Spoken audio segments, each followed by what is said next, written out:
Welcome back, everybody, to another episode of Candidly with Coffee. Welcome back. We're back. Yes, we are. Just like that. Happy Monday. Happy Monday. Happy Halloween. Happy Halloween. It's Halloween. It doesn't feel like it, man. No. Wow. At all.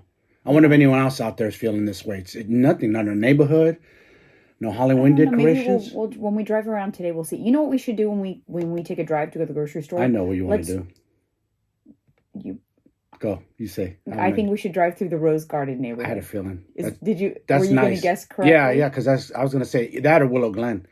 They get in the spirit. But I like the Rose Garden, like over by Orange Theory, that neighborhood. Like, I want to see what they did. I want to see if they have like decorations and stuff out.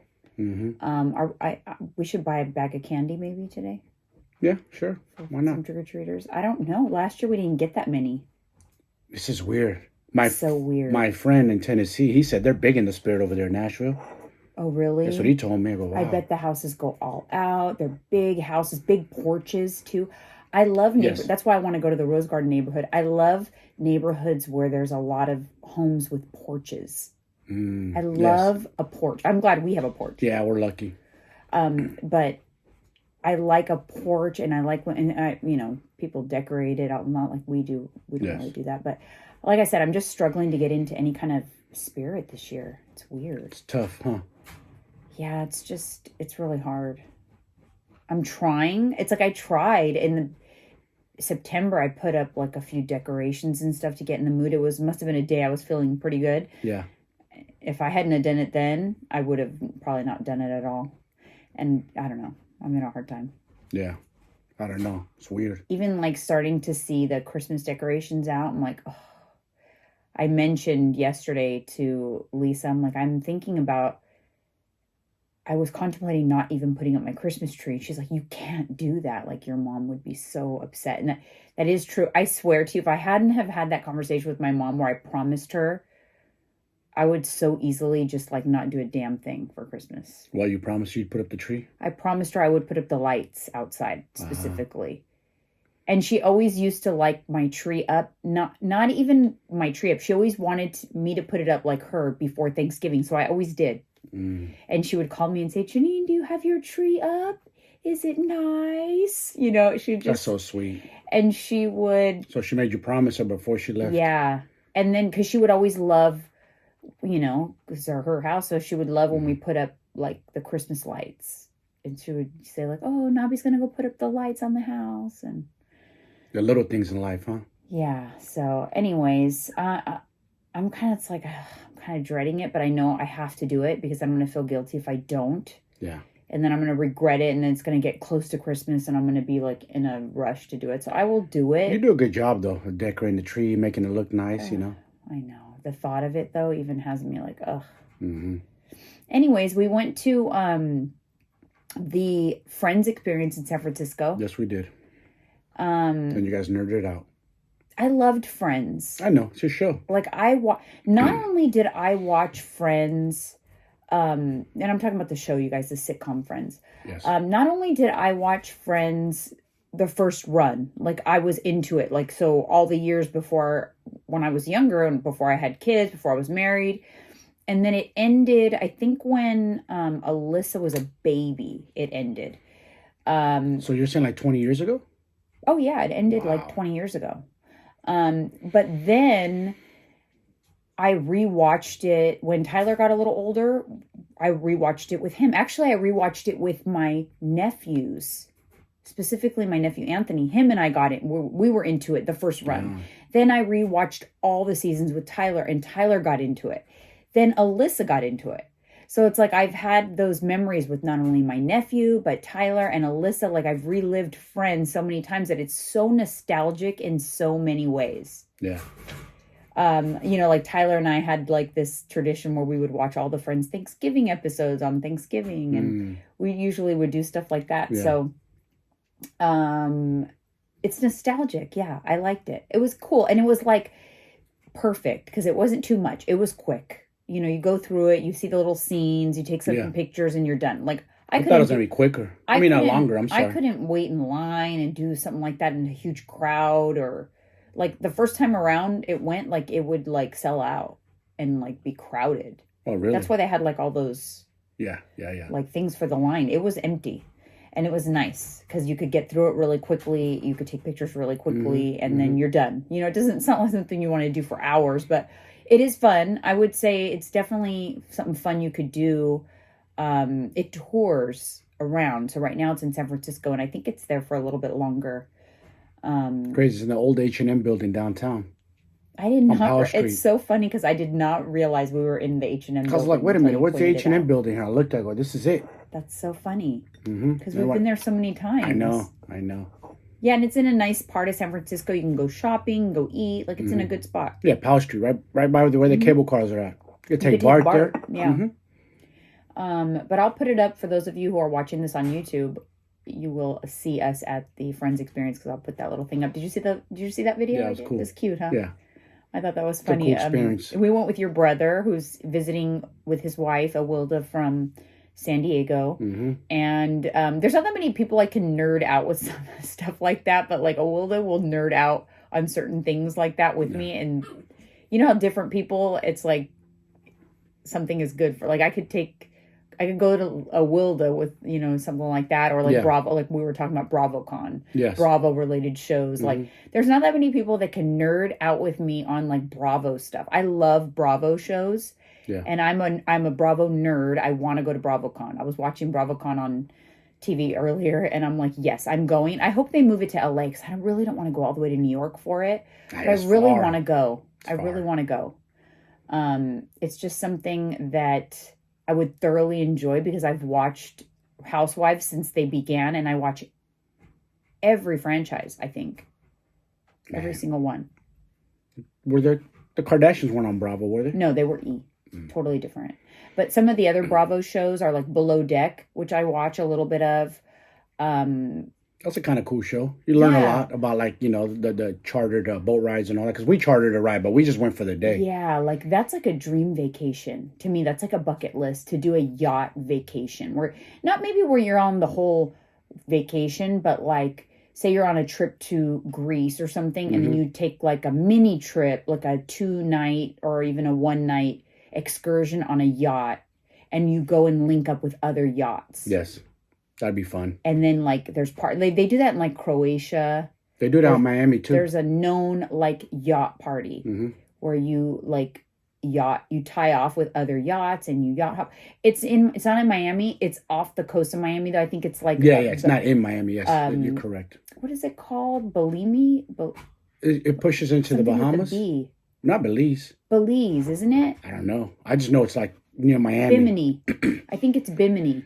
Bimini. I think it's you're Bimini. right. I haven't heard that in a long time. But I think it's something like that. It's one of those little and then so they do that in Miami also, but I think it's popular, like super popular in Croatia. There is a known thing, a known time a year. I wouldn't want to do that one though. I'm thinking because it's probably too crazy and too young. You know what I mean? I do like, you know what's weird? I've realized as I've gotten older, I enjoy scenery and nature and like just being in a cool environment. I don't need it to be like wild. I feel you. Do you know what I mean? Like yes. I like enjoy like, you know, like a cabin in the woods, just like being amongst tons of tall trees and having coffee, and you could hear the birds and, you know, they're like the animals, or like being near the ocean or, you always know, talk about that, waking up to a balcony of your porch and seeing the ocean, having coffee. Yeah. Little stuff like that. I think we could do that in San Diego. There's little houses along the beach. Yeah. Remember we walked and then we saw like the little like rentals like on the beach. I don't want anything like big or fancy. Like little, like cabinish. Like almost where you have to bundle up. Yeah. You know, like that's more attractive to me than like renting like this glorious humongous beach house or something like that. Like as long as it's like you could see the water and, you know, it's almost like cabinish. That would be cool. Yeah. But I feel like I've gotten more like, I don't know, I feel like that's more enticing to me now. Is scenery. We've evolved. We've grown up. Before we're nightclub hopping, pool parties, remember? Wilding the hell out. Just Now I can, trash in our and that bodies. in terms of that stuff, I can live vicariously through Alyssa. Like she's in San Diego right now, probably having a good old time. Probably going to come home hungover, tired, need a vacation from her vacation. Yep. I do not miss that. I do not miss needing a vacation from my vacation. You're all burned out the whole week. Oh my God, it's you feel like a zombie. Like it's like you can't. It's like your body's trying to catch up on sleep and rest. But Willis, your liver, you taxed your energy system with all that alcohol. That's what's going on. Because your body cannot produce, your liver can't produce energy while you are metabolizing alcohol.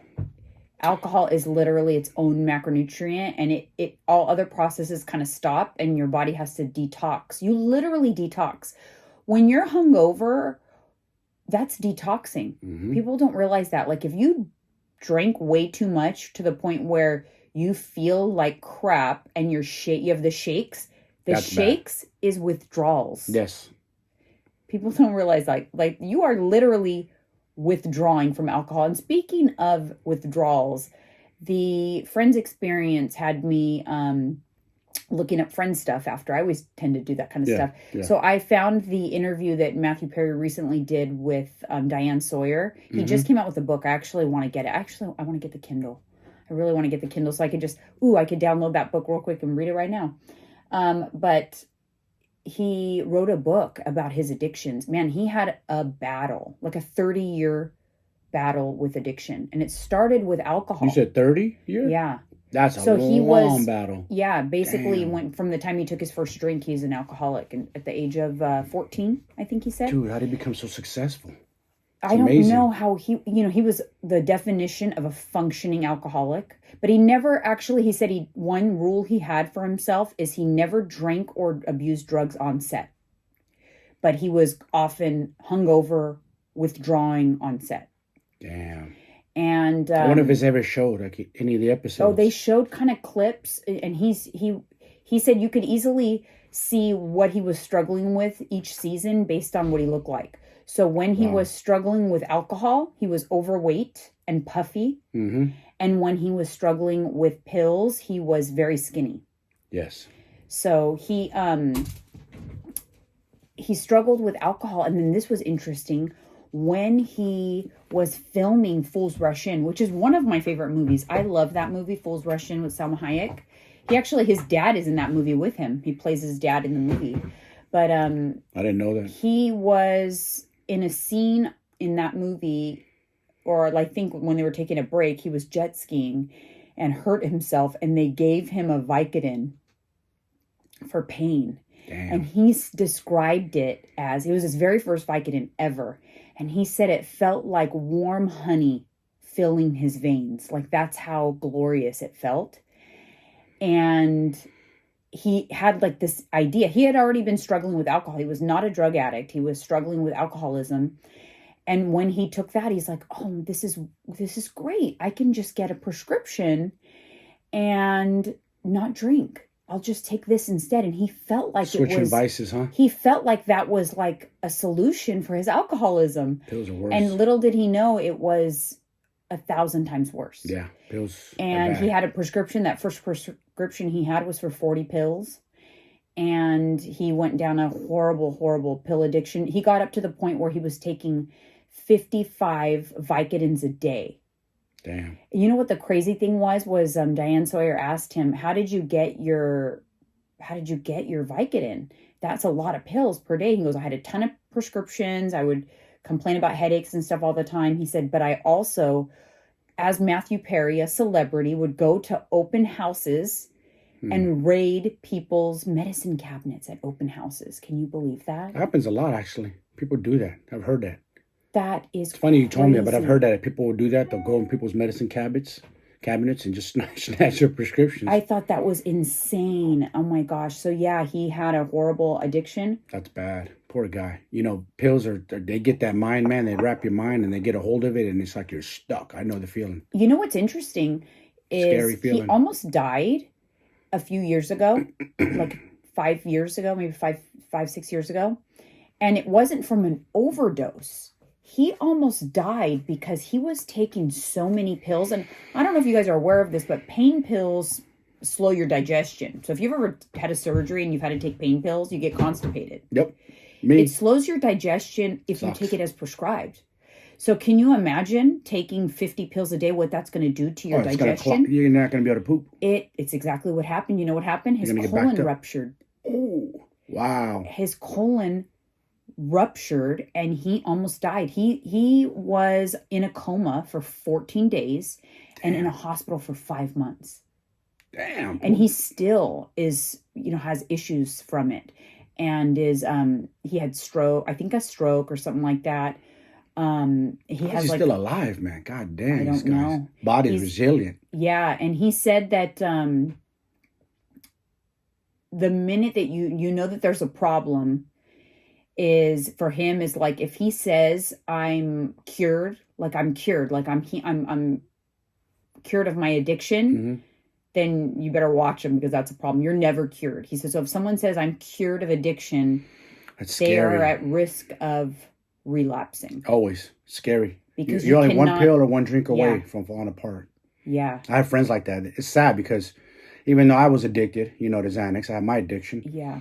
I was able to get, over it. I don't crave it. Thank goodness it's not like, it's not one of those things where I crave it. You know what I mean? Like some drugs. Right. Well, I think Xanax is different in that way. You become less, it's not as chemically dependent. Mm-hmm. In fact, when he was kicking his pain pill addiction, he was still taking Xanax for some time. Wow. So he was Vicodins and Xanax. Yeah, but his issue was really pain pills, so Norcos. Norcos. Which Xanax isn't a Norco. No, it's not a Norco. But yeah, like it's crazy. Like one drink, one sip of anything, and he is at risk. I have a few friends like that. 2 friends actually. Same thing. They cannot have one drink socially. Yeah. They can go down bad. That's just they know crazy. That about themselves, and I can have a drink or 2 and I'm okay. Yeah, well, you never had an issue with alcohol, and I don't know, no, and I don't feel like I'm not an addiction specialist or whatever. Neither am I. But your situation was different. It was like a short-term addiction. Yeah. I don't know. It's very, and I don't want to be naive to it. You have to be careful. You do have. It wasn't years long. No. No, it was like a very short-term addiction, and it involved just Vicodin, or not Vicodin, Xanax. I don't know. Like I don't know. I felt like yours was in a different scenario. It was a combination of some mental battles at the same time, I think. Yes. There's a recipe for disaster. Yeah. I don't know. But it's scary. You have to be careful. Moral of the story, you guys stay away from pills. Don't let no one even give you one or have a headache. Here, take this. No, don't. That could destroy your life. Next thing you know, you love it too much. It takes one pill to addict you. You don't know how your brain's going to react. That's what's scary. These doctors prescribe these pills, and it's legal. They're legal drug dealers, but they don't know what it's going to do to you. They can't. No one knows. You don't know your brain chemistry inside. We're all built different. And sometimes, there was a situation where Alyssa, when she was 16, I think, she fell and had an injury. She was an acrobat and fell and had a pretty serious injury. And Robert and I were in the hospital with her, and they wrote her a prescription for Percocet. And I looked at it and I'm like, oh, she's not taking this. I'm sorry. I remember you said no. We haven't even figured out like what her pain is going to be like after this. Like, how do you know she's going to need this? Yes. Percocet. Like you're prescribing a 16-year-old Percocet, like, you know what that does to their brain?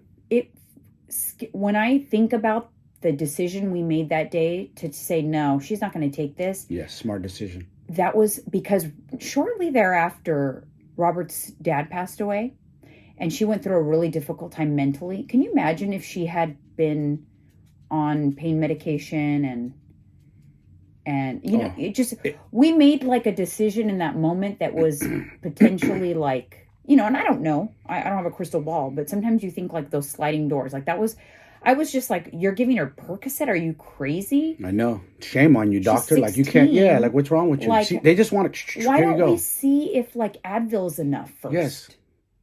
It is.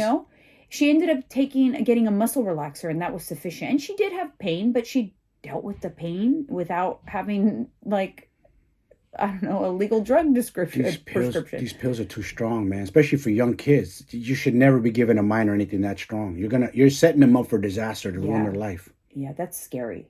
It is. It's scary. So be aware, parents out there, when you take your kids to the doctors for injuries, broken bones, anything, make sure don't let them prescribe them strong stuff because it'll get them. Trust me, it'll It's get crazy that mind. because Matthew Perry was saying at one point he was in the #1 movie and he was on the #1 sitcom at the same time, and he was still he had it. He had everything: money, fame, That matter. great family. He had a great family. They divorced. His parents divorced young, but very great. He had a great relationship with both of his parents, both of their, all his siblings, great family, and he's still suffered.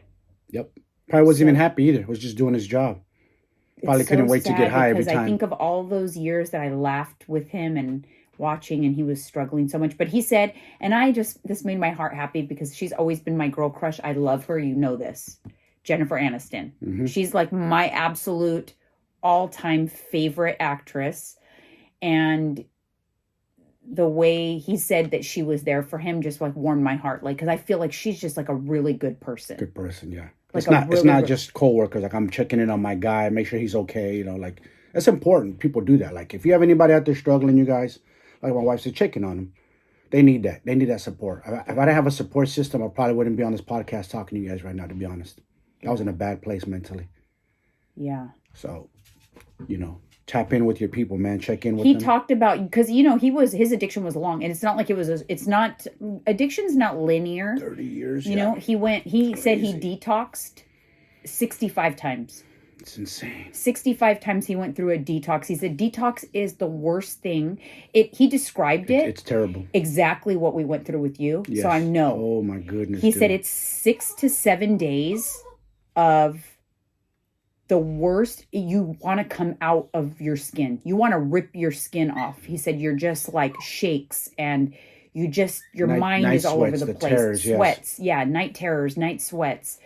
Your digestion is off. Like he said, it's a nightmare. He goes, but yet I went through that, and then I knew that with one pill, no, Phoebe, shush. With one pill, that would set me back to where I'd have to detox again, but I would do it again and again and again. He goes, it was not terrible enough to deter me, which is so frustrating. It's just the addiction was stronger, unfortunately. Yeah, it had a sad. hold of him. Yep. And he would be like, shit, here I go again. I don't want to go down that road again, man. That's scary. What the sad thing was? It's scary.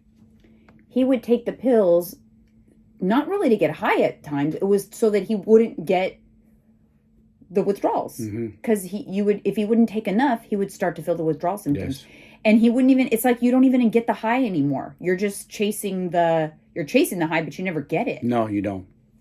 Terrible. He never tried to commit suicide, huh? I don't know. I haven't read the book. Or that's usually what happens because people can't take the pain anymore. At some point, you're defeated. You don't know. You don't think you're gonna get over this at all. You feel trapped, and the only other solution is to off yourself. That's not saying that's the only solution, but in their heads, in our heads, that's what we think. It's not the best solution, but you feel trapped. You feel like you're in this prison in your own mind, and you can't get out of it because you're addicted to these pills. They're potent, dangerous. It's scary. It is scary. It's I don't know, terrible. Yeah. Anyway, so I'm gonna read his book. I'm going to put it up here on the screen, like pop it up. But I definitely want to read it because it sounds interesting, and it's kind of a lot of BTS from those Friends days and stuff. And so I wonder if a lot of other Friends, if any of the other cast members wrote a book. I don't even know. But now I'm interested. It's kind of like whenever I watch a show, or get into something, like I went to the Friends experience, so then I was down a Friends rabbit hole. Or when I watched Dahmer, I was down a Dahmer rabbit hole. I always tend to do that. But speaking of addiction, it's a good transition for what I do want to talk about, is the obsession with sugar. And like people compare sugar addiction to drug addiction. And, after like hearing the stuff with Matthew Perry and stuff, I think that's insulting. It is insulting. To somebody who went through like a legitimate prescription pill addiction or drug addiction, heroin addiction. It's not the same. Or food. Don't do that. It's not the same. But it's just that I feel like sugar is so vilified. And I was reading. I spent a couple hours actually, reading through studies. And I was reading through different studies to see like if it supported that sugar is responsible for obesity and things like that. And the overwhelming conclusion to the studies, What was to it? the studies that I was reading and looking into, was that when calories and protein are equated amongst groups, sugar had no impact on weight gain. When calories and protein are equated and they're monitored. Where there was issues is when calories are not monitored, and the consensus is basically, if something is more delicious and sugar tends to be in highly palatable foods that also are high in fat, high in carbs, high in everything, you tend to want to eat more. You eat beyond satiety because it's so delicious. It's too easy. That's impulse why. Control. Yeah. But when calories and protein are equated and controlled between test groups, sugar did not lead to weight gain. So it is not responsible. There's so many people out there that try to say that sugar, irregardless of calories, will cause weight gain. And the truth is not this is a healthy thing, but if I ate a diet made in high in sugar, but my calories were controlled, I wouldn't gain weight. And that's the facts. And I don't know why. And there is this new craze I bet you out. people still won't believe that though. I know, but read They don't read. No, people don't read. Headlines. They spew stuff. They don't read. That's a problem. Is they scroll fast. ADD. They don't pay attention, and they start spewing things like they're a professional, like they have all the answers. And that's the funny thing about the internet. If I believed that, it's not like I don't have anything to gain from saying that, because if you have no skin in the game. No, I have like nothing the sugar to companies gain. are paying you. I'm not selling a product that has anything to do. Like, I can set up someone's diet any way that I want. Whatever fad that's out there, I can set up that diet. You know what I mean? Whatever they want to do, I can set it up that way. Whatever they're going to be consistent with. It's not that. So I don't have anything to gain from my position. Mm-hmm. But the companies that do have something to gain are the ones that really push it. But there's this new craze that is now people testing their blood sugar all the time. Like literally attaching those continuous glucose monitors where everything they eat, they can see what their blood sugar does. Okay. There's no What's the point studies to support that a healthy person should be doing that. Yeah. I mean, honestly, it's just going to lend itself to some disordered behaviors. That's weird. I don't know. People do too much, man. I don't know why. They get these trends. They get these things in their head and they start doing what everybody else is doing. It's just dumb sometimes. Well, look, the companies that are selling these monitors have a lot to gain. There you go. There's the end game right there. So the people that are putting out the content that's convincing you to do this, and the fear mongering around food is crazy, because they're like, oh, you think this is healthy? Look what this does to your blood sugar, and look what this does to your blood sugar. And now it's like all of a sudden you have this list that keeps growing and growing and growing of things that you feel like you can't eat.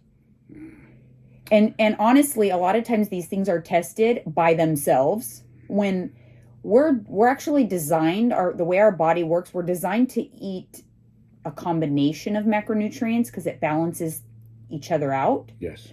Like when you eat something that's high in carbohydrates, but you accompany it with fats and protein, it balances your blood sugar out naturally. So if you drink a sugary soda, you're going to have a blood sugar spike, of course. Of course.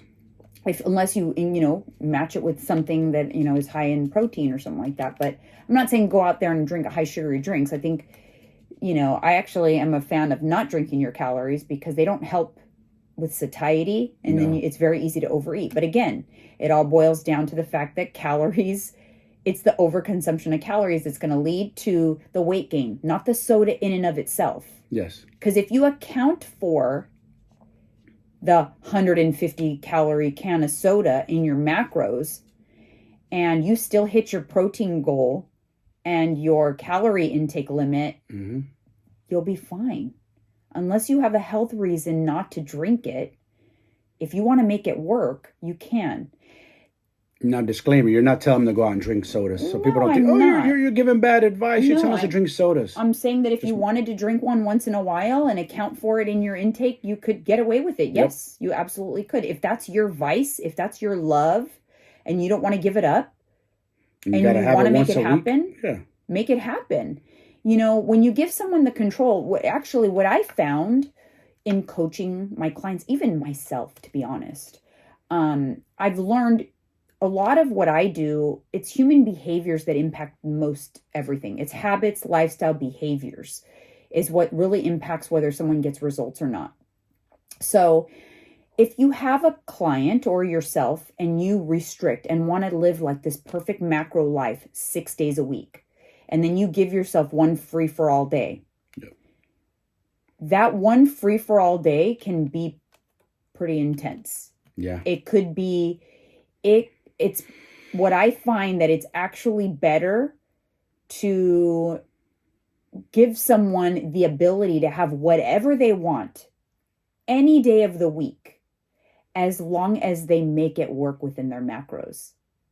Because then people are actually, you think about your macros and your calories as like a budget, then people are less likely to waste money unless it's worth it. Yep.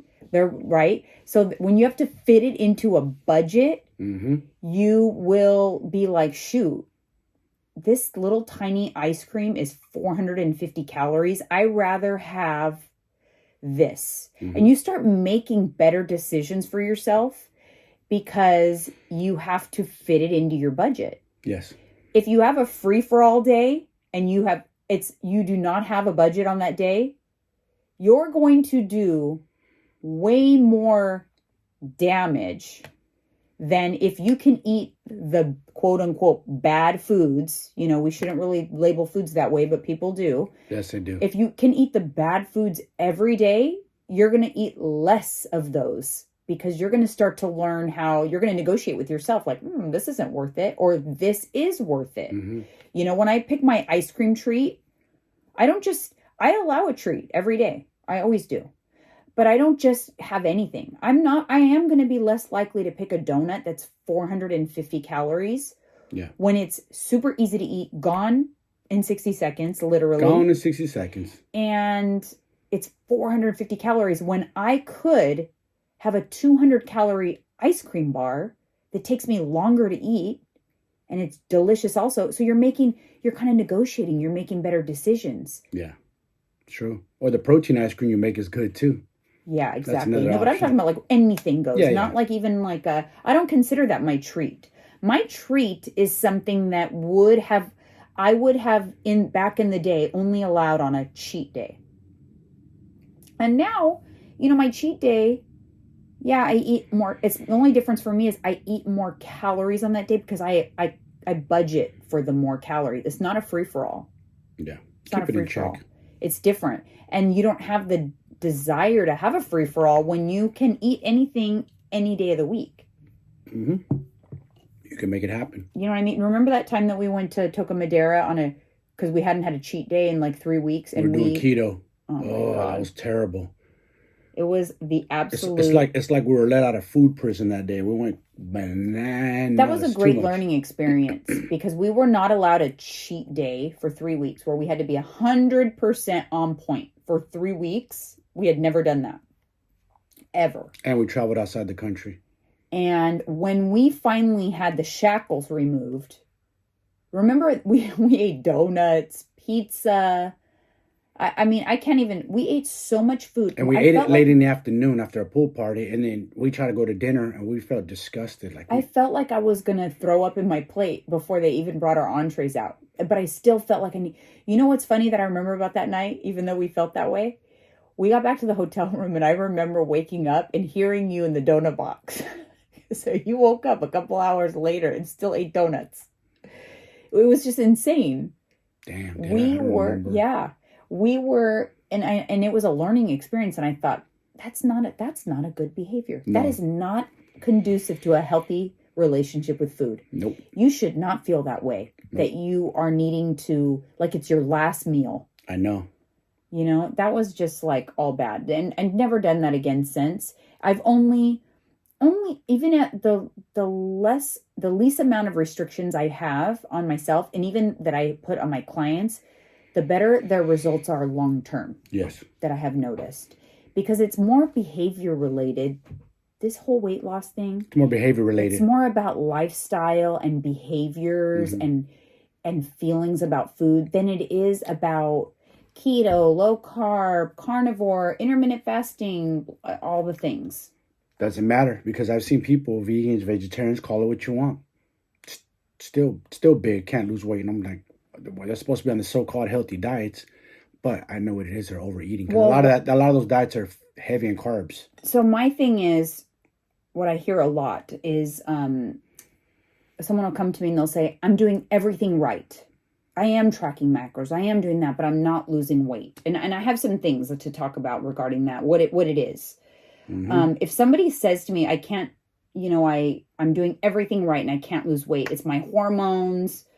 The hormones. They want to blame hormones. Hormones Always. is so broad, you guys. It is so broad. We have tons of hormones.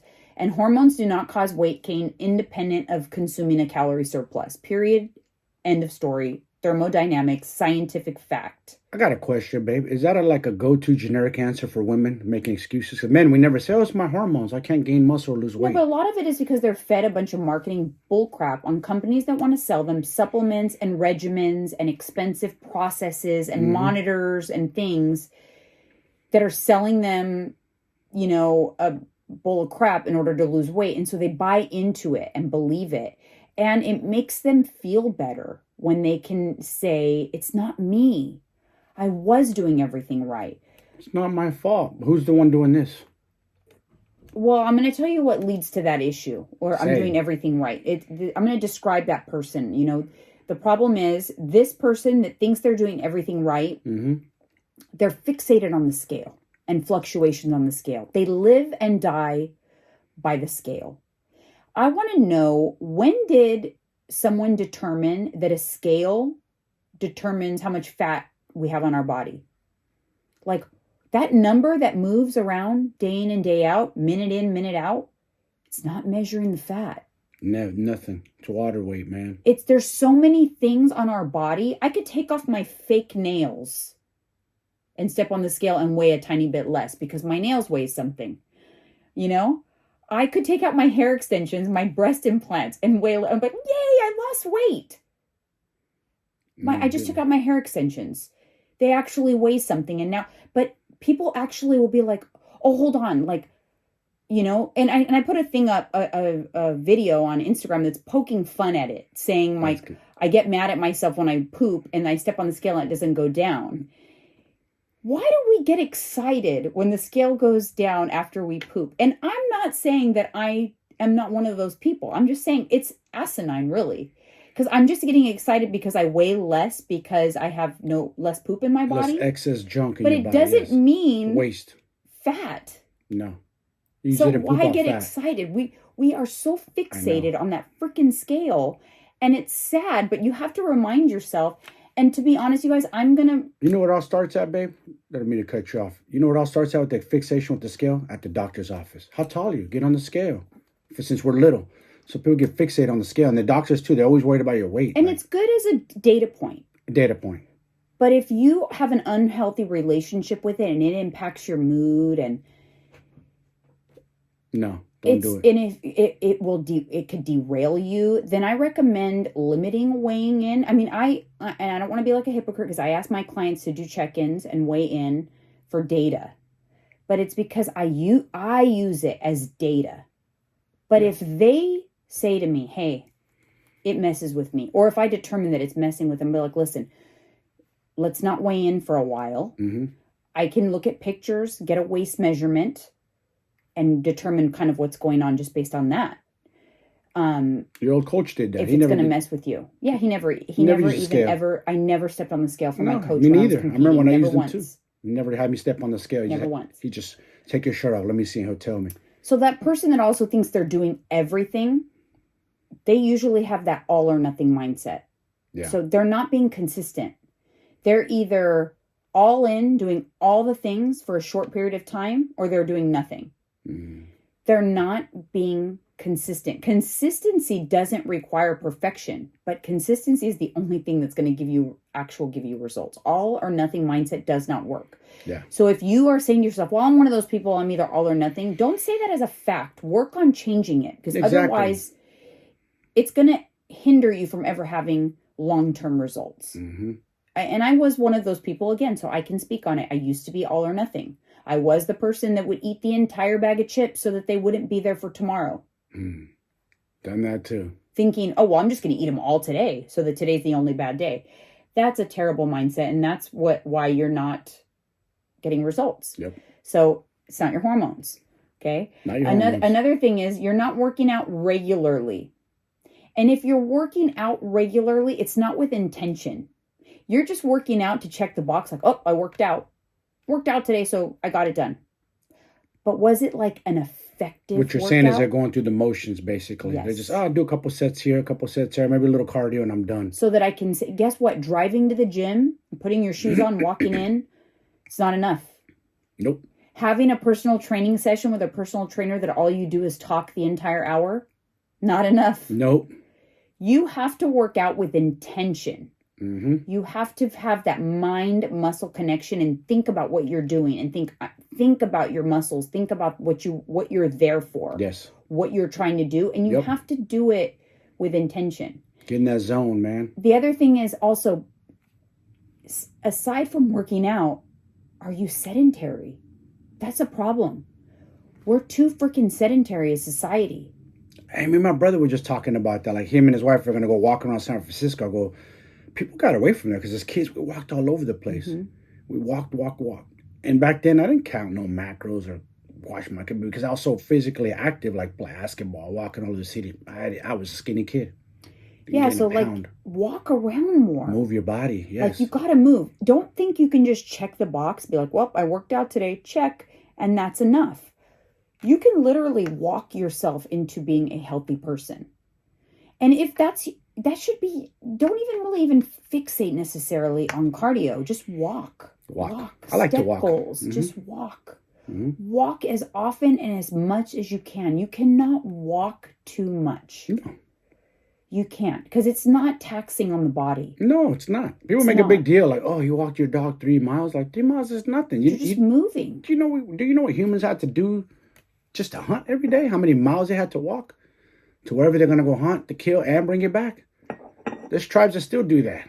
They walk like damn near, if not walk, they run. I think it's a tribe, or not tribe, some people in Mexico that do something like 50 miles a day or some crazy amount. I read it somewhere, I saw it somewhere. I don't know if this is Oaxacans or what, but they literally do marathons every day. I forgot what's the reason, but there is so many studies that show that people that walk a certain number of steps a day literally increase their lifespan by like 5 to 10 years. I've heard that too. Can you imagine being on your deathbed, you're 80, and someone walks in and says, actually, let me give you this ticket. You walked a lot, so let me give you a ticket. You get to live 10 more years. How excited you would be. Like, yay! You'd be so happy, right? Exactly. Like, you got to remember that you got to move. Mm-hmm. You got to move your body. Most people, they're just not moving enough. And if you're not ready to work out yet or work out with intention, move your body first. Focus on walking first. Focus on setting a daily step goal and walking. And then start working out and work out with intention. Didn't you do that on your lunch break? Walk to lose weight? When I lost my 100 pounds, I walked. That's all I did. I never lifted a single solitary weight, but I walked on my lunch. And I walked to go get food, and I walked. I walked the weight off. I literally walked the weight off. I walked every single day. And that's all I knew how to do. I didn't know how to exercise back then, and I was way too intimidated to ever step foot in the gym. I always had my clients incline on the treadmill for walking, my bigger clients, and then I'd have them always moving. Never just do one set, sit there for 60 seconds, 90. No, we're moving right along to the next thing. Just keep them moving at a good pace. Yeah, people underestimate the power of movement that's separate from exercise. That's a lot of hours. That's a lot of hours in the day. You know, you move a lot. You are not a sedentary person. No, I like to move. You are on a phone call. You are pacing up and down the hallway.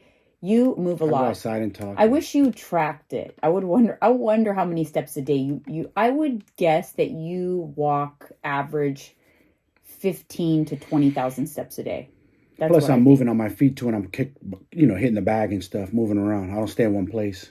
Always moving. So another thing that people who are not successful in weight loss tend to do is they rely on machines, Fitbit, Apple Watch for determining how many calories they burn. Mm-hmm. And they base what they can eat off of that number. Mm. And you shouldn't do that. First of all, those numbers are highly inaccurate. And you shouldn't base your macros or your nutrition based off of that. It shouldn't be based off of a number that you can some people get fixated I'm going to stay on this machine till I burn this many calories. It's not accurate. It is like a shot in the dark. So what's the calories you burn on the machine? Yeah, it's not accurate. No. I have recently switched to the I still track it. It's a data point for me, but I don't adjust my macros or my eating based on how much calories I burn. But I do have the Apple Watch now, and I have the link to track my calories burned during my Orange Theory classes for the Apple Watch. It's made for the Apple Watch. I feel like it's way more accurate than their other monitors, I have to say. This one? Yeah, it's not as inflated. It's more realistic, I think. I'm like, okay, yeah, this is probably more closer to accuracy. But again, I still don't use that number to alter anything with my eating, with my nutrition. The other thing, someone that is not successful with weight loss, blaming it on all on hormones, they blame it on everything other than lifestyle and habits. They want to blame it on their hormones, on the fact that they just had a baby or pregnancy or some sort of condition or menopause or something other than they don't wake up they don't have a good night's sleep every day. They don't have a good morning routine. They don't work out regularly. They're not moving their body. They're not tracking their macros. They're not attempting to eat healthy. They're not attempting to eat protein. They never blame it on that. Never. They'll blame it on everything else. So that person, if you find yourself, if it sounds like you, it's time to look in the mirror because that's why you're not successful. What do they say? Accountability. Look in the mirror. Look at yourself. Stop with the other BS. This is a big one, this next one, and I hear it all the time.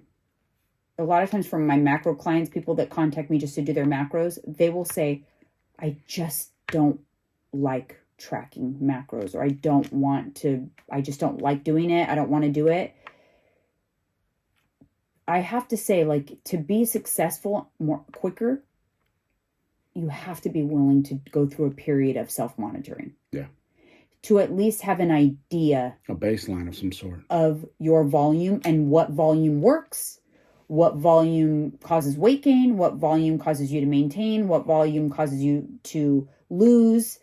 You have to go through a period of doing that for a while so that you could really kind of learn your volume. It will eventually become autopilot and a lot easier to gauge. But even then, sometimes you got to hop back on to tracking. Sometimes I find myself doing that. I don't track and weigh meticulously anymore. I've gotten away from it, I have to say, over the past year.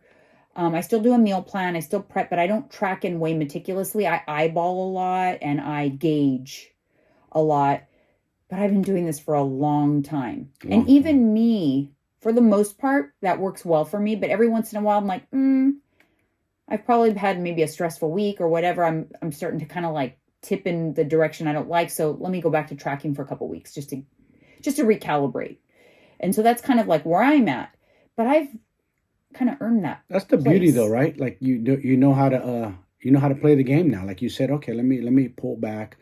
Let me go back to tracking. That way you're not guessing, because it's so powerful. If you try to do macros and you're trying to play the guessing game, you're gonna fail. Good luck. We eat way more than we think we do. The calories add up quick. Yeah, I did a demo for my clients in Coaches Chat. It was so eye-opening. I showed them what a tablespoon of peanut butter actually looks like. Versus what people really think. Yeah, and then I showed them what a weighed out tablespoon looks like inside of a tablespoon.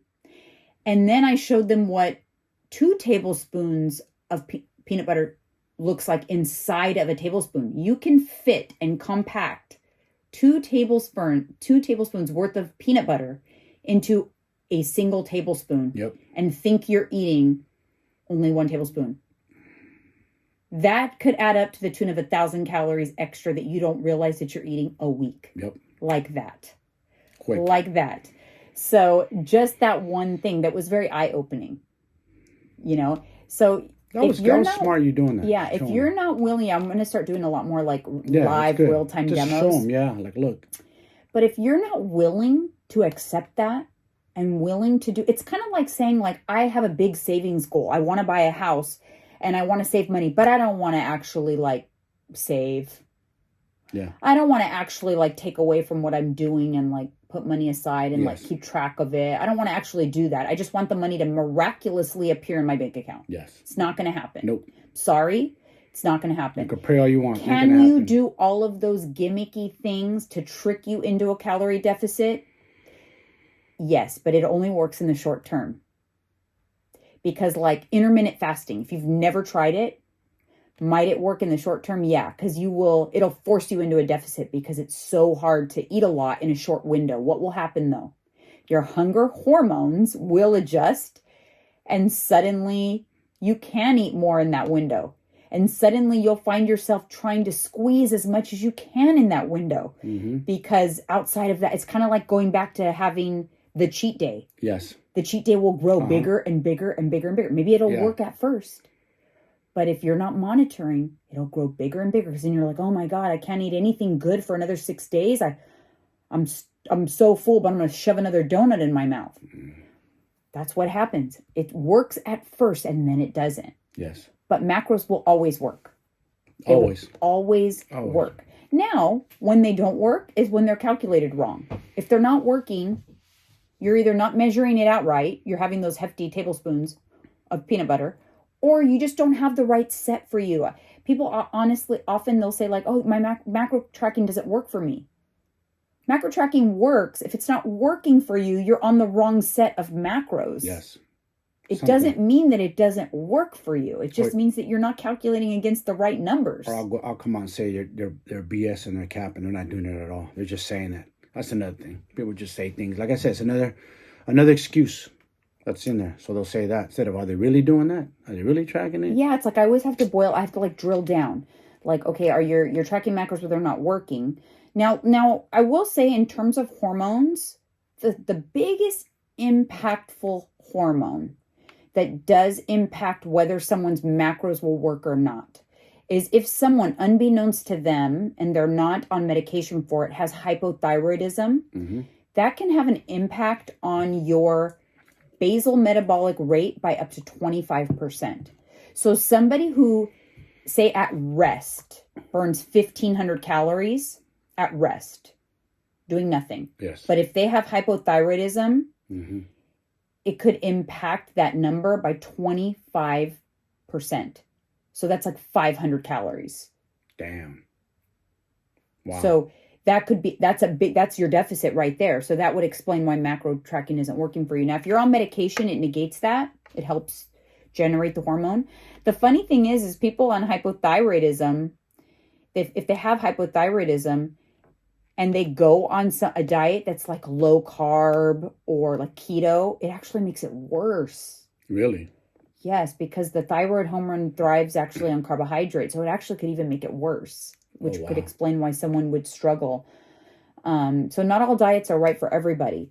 But that is when people blame weight on hormones, that is one that actually does have a tangible, direct effect if you have it and you don't know. So it is something that's important to get checked out if you think that could be you.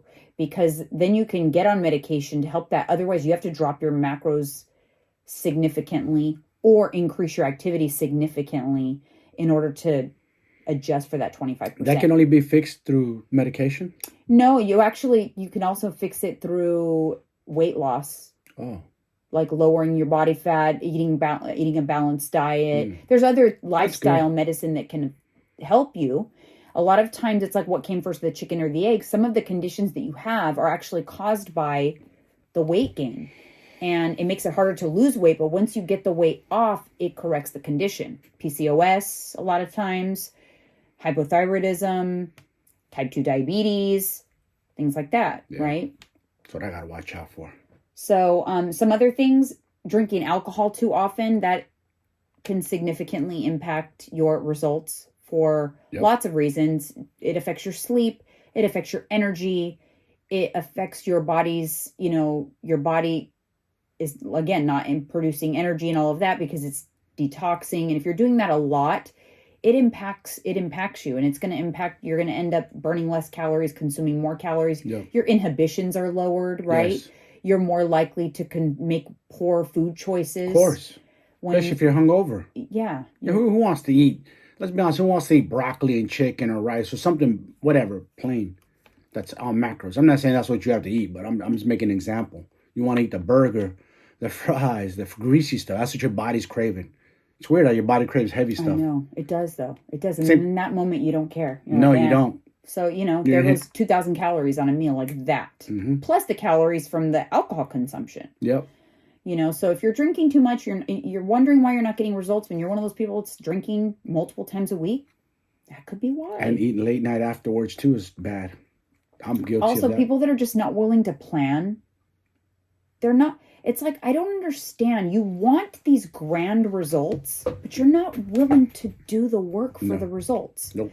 You have to be willing to put in the work. For anything worth achieving in life, you have to be willing to put in the work. You want that promotion at work? The boss is watching you. He's watching to see if you're going to earn it. Yeah, so you have to kind of like put in the work. And if you're not willing to plan, like, oh, that's too much work. And it's like you want all the rewards with none of the work. You're not going to get them. No. You got to be willing to put in the work. And don't be jealous of people that do put in the work and look good because you didn't do it. So don't be mad at them. You know what I mean? Yeah, exactly. Don't be mad at them, and don't have like, what do you call it? They fit shame people or skinny shame fit. Don't do that. That's not cool. Because why are you mad? Because you couldn't do it? That's on you. Yeah. Not on them. I applaud people I see fit in the gym because it's hard work.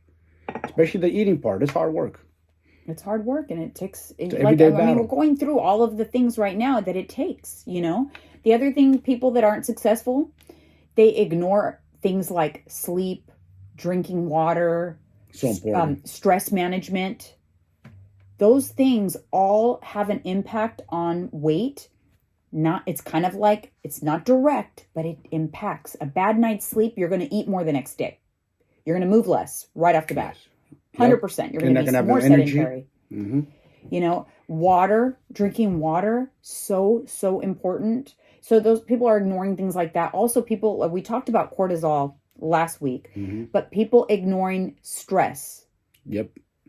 Stress management. You have to learn how to manage your stress because it will lead to making poor food choices, eating more, things like that. Yeah. Because you don't care. You're stressed out. You're not worried about eating good or what's good for you. You just want to eat.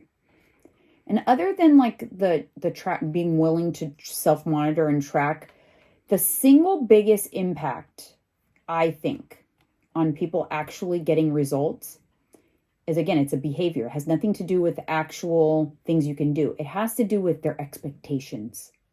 Wanting it to happen too fast. This game of life is a marathon. It doesn't happen overnight. It takes time. The need for instant gratification is the problem. Mm-hmm. You have to just know that what you need to do and do all of the things, but kind of like put your head down and do all of the things for a long period of time before you lift your head up and expect your whole body to look different. Like, head down, do the work, and don't like look for change every 2 seconds. Not going to happen. Look forward. Pick a day that's 6 months in the future. Mm-hmm. And then say, you know what? On that day, I'm going to measure how I've been doing. But until then, I'm going to do what I need to do. I'm going to do all the things I know. I'm going to show up as the person I want to be in 6 months every day now.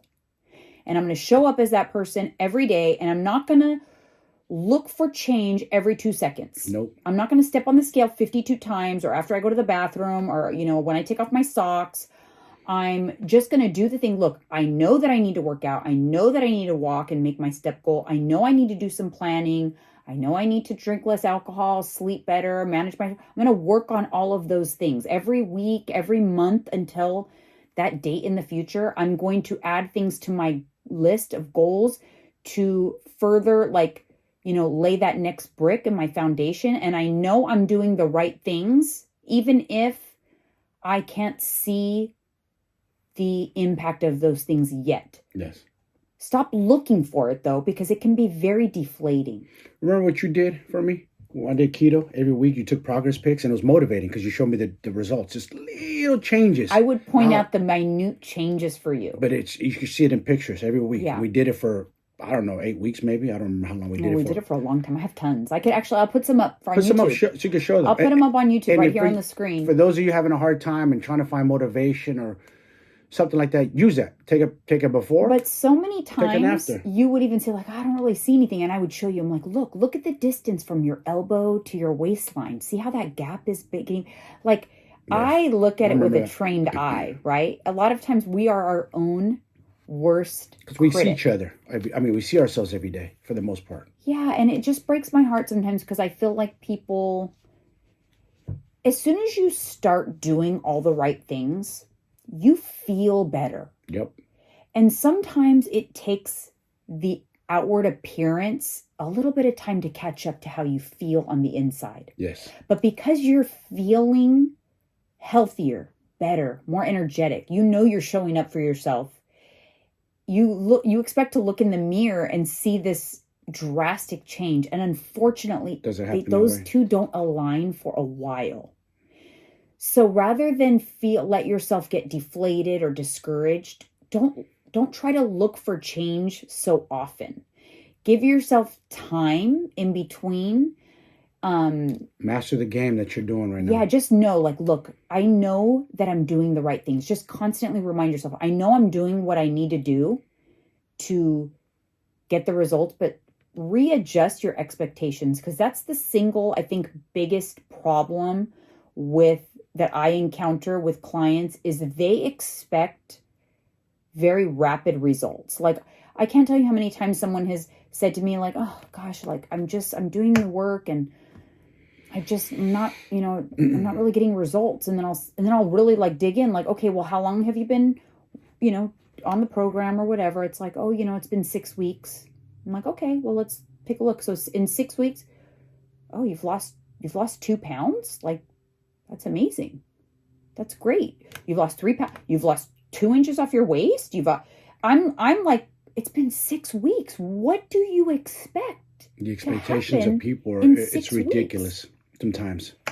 And if somebody is telling you that it can happen faster, they are lying to you.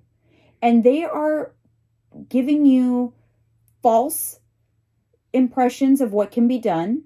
And they're setting you up for yo-yo dieting or non-sustainable results. And it's, Can you lose it fast? Yeah, you could do those gimmicky ass Hollywood juice fasting diets for a week or two, maybe, whatever crazy, and you'll drop some weight. But like you said, it'll come right back. Take out your hair extensions, your eyelastic extensions, remove your breast implants. You can lose it pretty fast just by doing that. The minute you start eating back to your normal ways, it comes right back. Why are humans always looking for the magic answer? Sorry. Why are humans?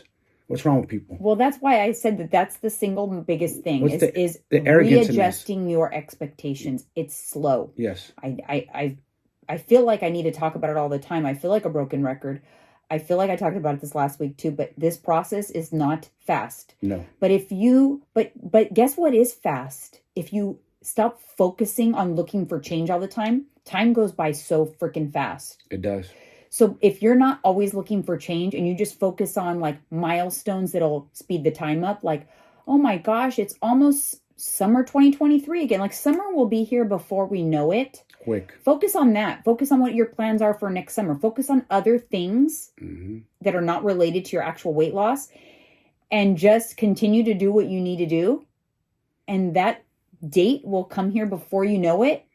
And now you can look for progress. Now you can step on the scale and go, holy crap, look what I've done in the last 10 months. There you go. See, instead of waiting Now- around looking for something to happen, you make it happen. And when you have that first aha moment, sometimes that's all it takes. If you can do that one time, set that goal out far in advance, do the work, get there, Yeah. then you develop trust in the process. And now you're golden because you know what you're doing Trust is the working. process. Now you're like, I got this. Yes. Like, now I know. And you know what's dope about that? Is now you're in control of your own body. You took charge. The food, calories don't control you no more. You're in control. And you lose that fear of like, it's going to come back.